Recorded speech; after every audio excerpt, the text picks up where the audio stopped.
I've got the 87 Honda XL250R out, and I've got the 2020 TBR7 out.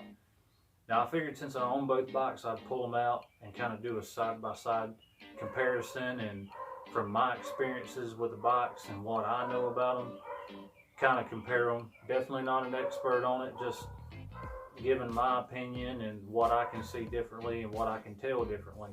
Now obviously, I've not gotten to ride the TBR7 nearly as much as I would like to be able to compare it better. But, you know, I can do a little bit, you know, based on what little I have ridden it. The Honda, I have owned and ridden the last 3 years. I've ridden it all over the mountains of North Carolina. I've had it up in the edge of Tennessee in the mountains. I've ridden it in the mountains of Virginia. And I've also had this bike over at the local motorsports park and ridden it there. Same motorsports park, I've taken all my 450s and 250s and my two-stroke 125s and 250s, and I put this Honda through pretty much the same test that I put all those bikes through. And I mean, it did its job with flying colors. Now, looking at these two bikes, initially you would think, well, they're a lot alike. You know, they're both dual sport motorcycles, they're both 250 cc's, they're both air cooled, but they're quite a bit different, really. The Honda, if you know these old Hondas, it has two carburetors. It's a 4-valve and it has an overhead cam. Now, the TBR7 is one carburetor, 2 valves, and it's a push rod engine, so no overhead cam for it. It also is a 229cc engine, and the Honda is a 249cc engine. Now, I know that they say the TBR7 is a 250, but technically it's a 229. Can I tell a difference? You know, being that there's, you know, 20 cc's of difference between these bikes? No, not really. I can't. Another difference in the Honda is it has a 6-speed transmission, and the TBR7 has a 5-speed. I've not really gotten to ride the TBR7, you know, enough to be able to tell, you know, how it does with only 5 gears compared to the Honda with 6. I know that from my experience with riding a Honda, you know, the Honda is not an interstate bike, and the TBR7 is not either. The Honda, I can cruise pretty comfortably at around 55 miles an hour, you know, maybe 60. And after I re-geared the TBR7, it's, you know, basically the same in a sense. I can cruise pretty comfortably with it at around 55, you know, maybe 60. Another big difference between the two, and I'm sure it's the #1 difference that all of you guys are thinking, is the TBR7 has the magic button. And to start the old Honda, you got to get on it and kick her until she fires up. And the Honda is a very cold-natured bike. I've owned a couple of these old Hondas, and all of them that I've had are cold-natured and can be a pain to start sometimes. Not always, but sometimes. You know, you can jump on the TBR7 and, you know, give it a little bit of gas and hit the starter and it fires right up. Unless it's cold enough you need to choke it. Some other differences are the wheels. Now, the back wheels on these bikes are the same size. Both of these bikes have 17-inch rear wheels. Up on the front, the TBR7 has a 19-inch front wheel, and the Honda has a 21-inch front wheel. You know, the Honda may roll over things a little bit easier with the front wheel than what the TBR7 does, but I don't see it being a huge difference.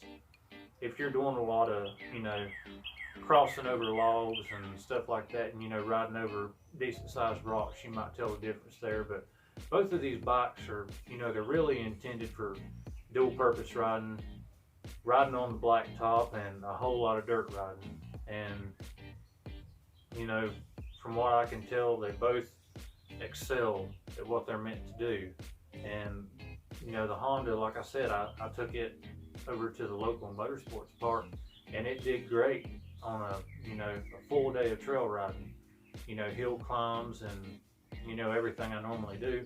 And I really love the air-cooled engine because when you get back into really tight stuff and you're having to fight through it and you're moving slow, you don't have to worry about these air-cooled engines overheating and blowing water out the overflow, which I've had happen to me on a couple of the racing 4-stroke bikes. If you couldn't keep them moving, then they would start overheating and steaming out the overflow and blowing water out, which is normal. They're not really made for the trail riding, but that's what I've always done on my trail riding on is motocross bikes. I started out on the 125 and 250 2-strokes, and then went to the 4-strokes and rode them. As long as you keep them moving and keep air through the radiators, they're great. TBR7 has disc brakes front and back. The Honda has drum brakes front and back. Now, as far as the brakes go on the Honda, I've never had any problems getting it stopped. If I needed to stop in a hurry, I can stop, or just casual braking. The brakes have always been good on the Honda. The brakes seem to be pretty good on the TBR7. From what I understand, they went to disc front and back somewhere in late 2019. I think before that they had a drum brake on the back, but this one is a 2020, so it does have disc front and back. The TBR7 is definitely a more comfortable bike as far as the seat goes, and I think it's going to be way better for longer rides. I'm going to be more comfortable on it. I'm not going to have to get off, as much because my butt gets uncomfortable. The Honda, after I ride it for a good little while, I need to get off of it and walk around a little bit and, give my butt a rest because it's had enough after a little bit. I'm not sure what the exact size is of the gas tank on the Honda. I guess it's maybe around a 2.5 gallon tank, somewhere around there. The TBR7 has a 3.6 gallon tank, and that's a lot of gas for, a 250cc motorcycle, or a 229, however you want to say it. But with that much, gas in that bike, you fill the tank up and you can go for a long ways on that bike. As far as power difference goes between the bikes, I can't really tell that much of a difference, especially since I did the exhaust on the TBR7. That opened it up a lot. It done away with the converter in the head pipe, and the aftermarket muffler I put on it opened it up a lot too. The carburetor it's still the stock carburetor it came with. I rejetted it and I put a main jet. It's a 115 now is what the main jet is in this carburetor. And other than that, I didn't mess with anything else. Other than the mixture screw, I played around with that a little bit. The airbox, I did an airbox mod to the TBR7 to try to make it pull in air a little bit easier, since I gave it more fuel and I let it, breathe better through the exhaust. Like I said, and as far as that goes, I can't tell much of a difference. The TBR7 is definitely quite a bit louder than what the Honda is now. The Honda, actually, the muffler on it was rusted out underneath at the tip of the muffler.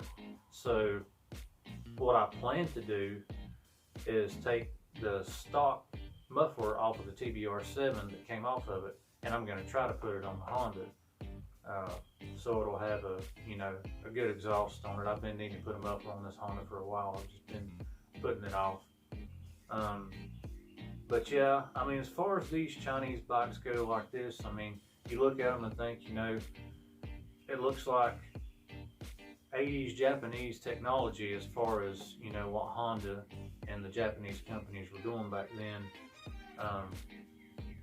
And it is, but, I think a better comparison for the TBR7 would probably be a CRF 230L dual sport, because they're both, 230cc engines. Now I think it's styled, closer to what that would be, but since I had the XL250R. I figured I would just, you know, bring them out and take a look at them. Suspension wise, looking at them, the suspension looks a lot alike. They've both got the old style conventional forks. I'm not sure what the rear shock measures eye to eye on the Honda is, but I can tell you the suspension on the Honda is worlds better than what the TBR7 is. You know, it's a lot smoother ride, soaks up the bumps better. Now, you know, I mean, the TBR7 delivered to my door was $1,289. You know, to get a brand new street legal dual sport motorcycle for that kind of money, they're gonna have to cut some corners somewhere, you know. And suspension was one of them.